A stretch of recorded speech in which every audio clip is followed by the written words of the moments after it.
Company को एक दिन में 2205 करोड़ का मेगा ऑर्डर मिलता है। स्टॉक रिकॉर्ड हाई पे पहुंचता है। लेकिन कंपनी अपना एमडी बदल रही है, अपना बिजनेस तोड़कर अलग कर रही है और एनालिस्ट प्रॉफिट बुकिंग की सलाह दे रहे हैं। ये सब एक ही हफ्ते में। आज की इस वीडियो में हम अस्त्रा माइक्रोवेव की पूरी कहानी देखेंगे, ऑर्डर से लेकर मैनेजमेंट तक सब कुछ। तो वीडियो को एंड तक देखिएगा। 31 जुलाई को अस्त्रा माइक्रोवेव ने बताया कि उन्हें हिंदुस्तान एरोनॉटिक्स लिमिटेड से 2205 करोड़ का ऑर्डर मिला है।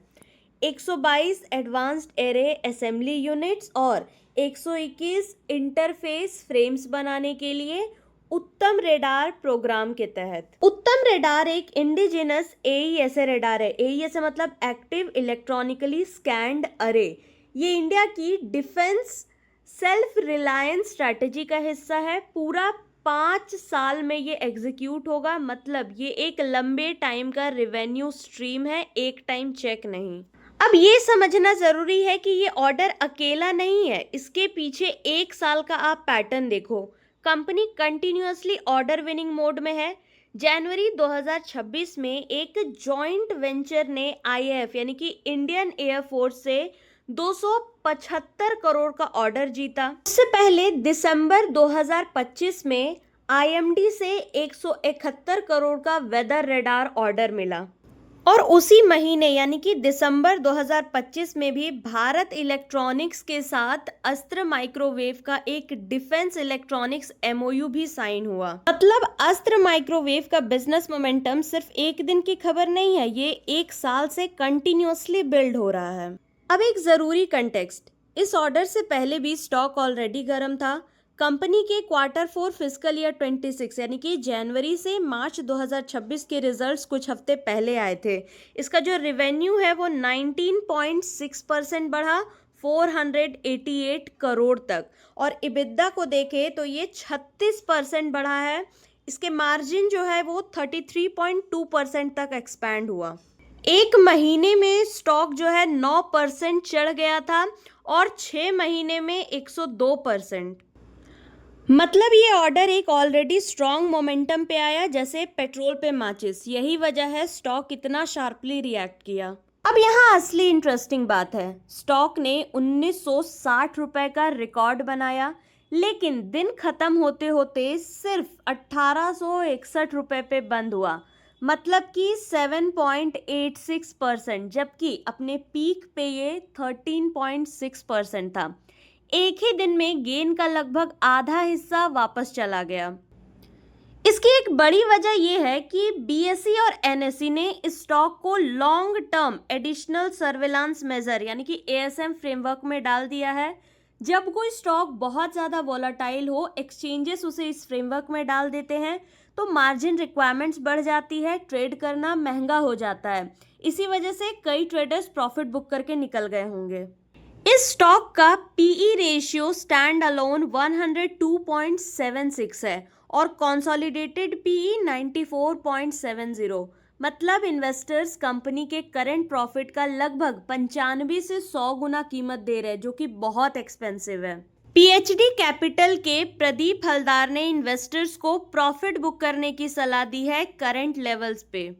अब ये बहुत इंपॉर्टेंट है। देखिए, 8 एनालिस्ट का 12 मंथ एवरेज टारगेट जो है सिर्फ 1457 है, जबकि स्टॉक अभी 1861 रुपीज़ पे ट्रेड कर रहा है। मतलब प्रोफेशनल एनालिस्ट के एवरेज टारगेट करंट प्राइस से लगभग 27% नीचे है। ये एक स्ट्रॉन्ग सिग्नल है कि मार्केट प्राइस ऑलरेडी एनालिस्ट के फेयर वैल्यू एस्टिमेट से काफ़ी आगे निकल चुका है। चाहे रेटिंग बाय हो, टारगेट खुद बता रहा है कि नियर टर्म अपसाइड लिमिटेड है। अब एक बड़ी बात जो बहुत कम लोग डिस्कस कर रहे हैं, कंपनी अपना स्पेस, मेट्रोलॉजी और हाइड्रोलॉजी बिजनेस डीमर्ज करने की प्लानिंग कर रही है एक अलग एंटिटी में। मैनेजमेंट ने अपनी स्ट्रैटेजिक कॉल में कहा है कि वो टियर 2 सप्लायर से हटके आईपी लेड डेवलपमेंट कम प्रोडक्शन मॉडल की तरफ जा रहे हैं। मतलब अपनी खुद की टेक्नोलॉजी डेवलप करके अस्त्रा ब्रांडेड प्रोडक्ट्स इसी साल कमर्शियलाइज करेंगे। ये सजलॉन और वेदांता जैसा ही पैटर्न है जो हमने पहले देखा था। कंपनीज अपने डिफरेंट बिजनेसेस को अलग अलग एंटिटीज में तोड़कर हर हिस्से की वैल्यू अलग से अनलॉक करने की कोशिश करती है। ये एक लॉन्ग टर्म रीस्ट्रक्चरिंग सिग्नल है, सिर्फ एक क्वार्टर की बात नहीं है। और इसी के साथ कंपनी की अपनी ऑफिशियल बीएसई फाइलिंग में एक और बड़ा चेंज है। Current managing director SG Reddy जो है 30 सितंबर 2026 को अपना पद छोड़ देंगे, लेकिन एग्जीक्यूटिव डायरेक्टर के रूप में कंटिन्यू करेंगे और उनकी जगह डॉक्टर एमवी रेड्डी जो है 1 अक्टूबर 2026 से नए एमडी बनेंगे। मतलब इसी हफ्ते order, record high, ASM, demerger plan और अब लीडरशिप का ट्रांजिशन सब एक साथ हो रहा है। ये कंपनी के लिए एक जेन्युइनली ट्रांसफॉर्मेशनल पीरियड है, सिर्फ एक अच्छी खबर वाला दिन नहीं है। अब एक छोटा लेकिन ज़रूरी रेड फ्लैग भी आप देख लीजिए।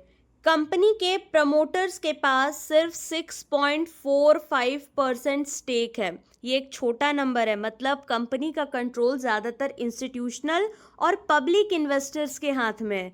इससे पता चलता है कि ये एक प्रोफेशनली मैनेज्ड कंपनी है, लेकिन प्रमोटर्स का अपना skin in the game limited है। अगर आप अस्त्रा माइक्रोवेव फॉलो कर रहे हो तो 4 चीज़ें आपको देखनी है। पहला, एएसएम फ्रेमवर्क में रहते हुए स्टॉक कैसा परफॉर्म करता है। मार्जिन रिक्वायरमेंट बढ़ने से वॉलेटिलिटी बढ़ सकती है।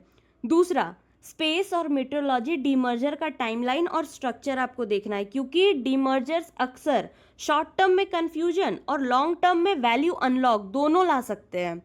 तीसरा, अक्टूबर 2026 में नए एमडी डॉक्टर एमवी रेड्डी की स्ट्रैटेजी और कमेंट्री देखनी है जब वो फॉर्मल चार्ज लेंगे। चौथा, वैल्यूएशन का लेवल, क्योंकि एनालिस्ट का एवरेज टारगेट करंट प्राइस से नीचे है। कोई भी नेगेटिव सरप्राइज शार्प करेक्शन ला सकता है। ये वीडियो सिर्फ एजुकेशनल पर्पस के लिए है, कोई बाय एंड सेल रिकमेंडेशन नहीं है। तो किसी भी तरह का इन्वेस्टमेंट करने से पहले आप अपना रिसर्च ज़रूर से कर ले या किसी सेबी रजिस्टर्ड फाइनेंशियल एडवाइजर की सलाह ले लें। चलिए अब एक बार शॉर्ट में रिकैप कर लेते हैं। अस्त्रा माइक्रोवेव को एक जेन्युइनली बड़ा 5 साल का डिफेंस ऑर्डर मिला है, जो ऑलरेडी स्ट्रॉन्ग Q4 मोमेंटम पे आया है। स्टॉक रिकॉर्ड हाई पे गया, लेकिन एएसएम फ्रेमवर्क और स्ट्रेस्ड वैल्यूएशन की वजह से दिन खत्म होते होते गेन आधा रह गया। इसी हफ्ते कंपनी अपना बिजनेस डीमर्ज कर रही है, अपना एमडी बदल रही है आगे आने वाले टाइम में। ये सिर्फ एक दिन की खबर नहीं है, एक पूरी ट्रांजिशन स्टोरी है। अगर आपको आज का ये वीडियो काम का लगा हो तो लाइक एंड शेयर ज़रूर से कीजिएगा और हाँ, चैनल को सब्सक्राइब करके बेल आइकन ज़रूर से प्रेस कर दीजिएगा। मिलते हैं आप सभी से अपने अगले वीडियो में। Thank you very much for watching the video.